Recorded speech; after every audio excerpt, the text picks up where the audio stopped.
So from sole proprietorship, the next movement away is basically called your partnership structure. In case of partnership, the bare minimum number of partners that you need to have is 2 or more. So they come together and they commit capital together as well.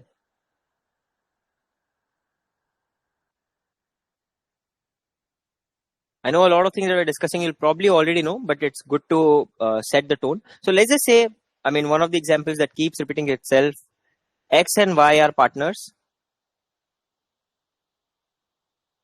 Let's just say both invest 50,000 and let's just say they're both 50% partners in the business, which means they have both X and Y, they come together, they've invested 50,000 each, the total is 100,000. They utilize that money in order to conduct the business, and of course they have shared the entire profitability between themselves. Both are going to make 50-50 out of it. So X is going to take away 50% of the profits and 50% of the losses. Y is going to take away 50% of the profits and 50% of the losses. So simply, if I put it this way, let's just say situation number 1, where the business makes, let's just say 25,000. X is going to get 12,500. Y is going to get 12,500. Situation number 2, let us assume that there's a loss of 1,000. X is going to lose 500. Y is also going to lose 500. Let's take an extreme situation. Let's just say they lost 100,000. Right? It means there's a 50,000 loss borne by X and there's a 50,000 ka loss which is borne by Y, which is basically to say that the company has now gone bankrupt. It has lost its entire value. This is up until where things are, black and white. There's nothing gray. You understand everything. But situation gets complicated when, let's just say, they have lost 200,000, and it is possible to you lose 200,000 even when your capital is not 200,000, because you can always utilize leverage. You can borrow.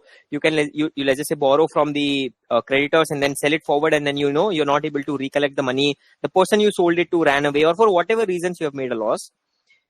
Ideally, this is how the losses are going to be structured. If you lose 200k, both of them, which is to say Mr. X and Mr. Y, have individually lost 100k out of it. Now comes the incremental complexity. If I say that, let's just say Mr. X had a net worth of 50k and Mr. Y had a net worth of 1 million. So let's just say X and Y, they come together, both put in 50k each. Mr. X had his entire net worth of 50,000. So he put his entire net worth into the business.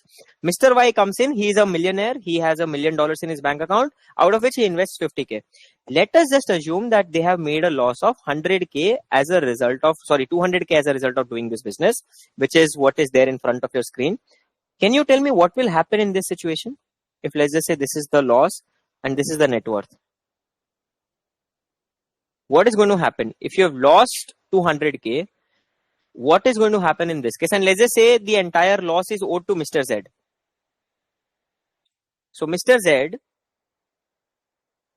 is supposed to get 200k paid out of the business. So let me repeat the situation. Mr. X, Mr. Y come together, put in 50k each. They conduct the business and they lost 200k. This entire 200k is hypothetically owed to Mr. Z. Mr. Z is supposed to get this 200k back from X and Y collectively. How will the payment be structured in this situation? How much is Mr. X going to pay and how much is Mr. Y going to pay? Do they pay 100k each? But Mr. X can't pay 100k because his total net worth is not 100k, right? His net worth is lesser than that. Yeah. So how do you think it is going to be structured in this situation? Sorry, just a second. So there are, let me give you two alternatives. There are two things that can happen in this case. Either Just give me a second. Anything wrong with this start podcast? So there are two things that can happen. Mr. X, of course, he cannot pay 50K.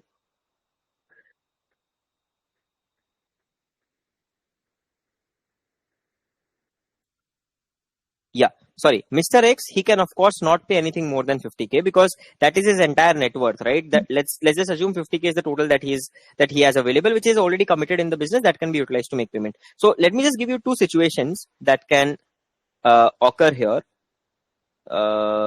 You tell me which one seems more right to you. So situation one is X pays 50K, Y pays 150K, and the total amount 200K gets paid. Situation 2 can be X pays 50K and Y pays,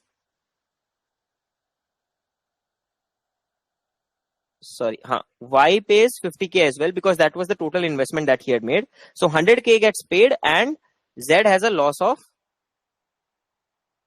100K.